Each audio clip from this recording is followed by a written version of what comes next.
Horns up and welcome to another episode of Meet India, my new series where I take you on a culinary journey across the many states of India to showcase the best meat and seafood dishes this country has to offer. Today we're still in the state of Maharashtra and I'm going to be taking you to the city of Kolhapur, which has a rich culinary heritage and is known for their spicy and flavorful food. Now you all know that I'm a spice wuss, so I've actually picked a non-spicy Kolhapuri dish to make today called Pandhra Rassa. Now this literally translates to white curry or white gravy, and this dish is normally paired with other spicy dishes to balance the overall meal. And full disclaimer, this dish is normally made with mutton, which is goat meat here in India. But today I'm making it with chicken because chicken I feel is more accessible and easier for most people to cook with. But you know what? If you can get mutton, make it with mutton. Anyway, that's been enough jibber jabber from me. Let's get cooking. The first thing I'm going to do is take some cashews and add them to a bowl along with some white poppy seeds known as couscous and soak them in boiling water for 10 to 15 minutes. Then I add them to my grinder along with some freshly grated coconut, and then I just grind that down to a fine paste. I add water as needed so that I can blend it as smooth as possible. And our paste is done and ready, and this will go into our Pandhra Rassa later. Now I get a pan on the stove and I'm using a kadai to make this, but you can also use a pot or a Dutch oven. I heat up some ghee and then I add in some cumin seeds, cinnamon sticks, green cardamom, black cardamom, star anise, a bay leaf, which is so huge that I tear it in two, and some black peppercorns.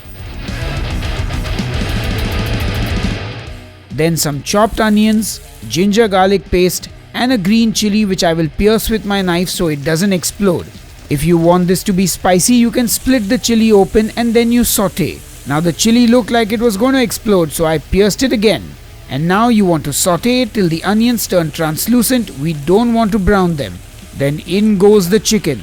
Season with salt and saute. We want to make sure the chicken gets nicely sealed and turns from pink flesh to white. And if you get a hint of brown, no problem. Once that's been cooking for a few minutes, I'm going to pour in some boiling water. The reason it's boiling is so that the temperature of the pan doesn't drop, but you can put in normal water and then wait for it to boil. I lower the heat and cover it and cook for about 10 to 15 minutes. By now the chicken is pretty much cooked, so in goes the paste we made earlier with the cashew, poppy seeds and coconut, and then finally some coconut milk. I cover this and cook for another 5 minutes on a low heat just to let everything infuse. And finally we uncover the lid and it's ready. Now this might be a bit thicker than how it's normally served, so you can definitely thin it out and make it more soupy. Just add some more water or use less of the paste. But since I'm going to be eating this with rice, I am happy with this consistency. I know this might not be 100% authentic, but I'm okay with that. The chicken is perfectly cooked and it looks great. Our Pandhra Rassa is finally ready and I can't wait to dig in. And of course, I'm a leg piece guy. What about you? That chicken is cooked beautifully. Oh yeah! Anyway, time for the official taste test. Alright folks, it's time to taste the Pandhra Rassa, and look who's joined me. It's my beautiful wife Dipti, who's very amused at my pronunciation of the dish. So what are we eating today, Sahil? Pandhra Rassa. What are we eating? Pandhra Rassa. Pandhra Rassa. Pandhra Rassa. Yes, correct. Okay, that's how you say it correctly. And are you ready to taste? Have you eaten this before? Yes, I have. Though I've eaten it with mutton. Okay. And it wasn't as thick as this. Yes, I made it slightly thick, more stew-like and less soup-like. Yeah, so the original Pandhra Rasa that I've had is like more brothy and less stewy. So just add more water basically. Yeah. To the chicken when you're cooking it. I think I added less water. Okay. Anyway. Okay, let's try it. Alright, let's try the soup first. That is yum. Oh, that's very nice. And of course the chicken. Dark meat all the way. So, I think I definitely like it more with the mutton.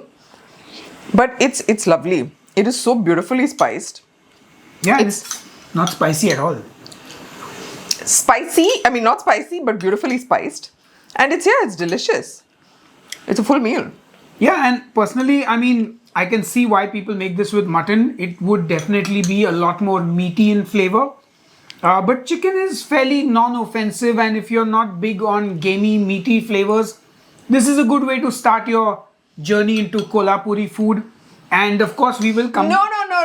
This is not the way to start your journey into Kolhapuri food at all, because Kolhapuri food is not like this. Yes, I know it is very spicy. This is the least Kolhapuri of all Kolhapuri foods. Which is why it's a gentle step into the cuisine. That's like eating mango sticky rice and assuming all of Thai food is like that. Well, it's a good start. But anyway, if you're Maharashtrian, you let us know what you think. And we're going to go and finish this. Sahil is going to be cancelled in Maharashtra after this. That's all right. Bring it on. Anyway, we're going to go and enjoy the rest of this Pandhra Rassa. And we'll see you on the next episode of Meat India. Until then, cheers and just keep eating meat. Hey folks, if there's an Indian dish that you'd like me to make, do comment below and let me know. And a big thank you to all my supporters on Patreon and here on the YouTube channel memberships. You are all awesome. And thank you for making these videos possible. Anyway, see you soon.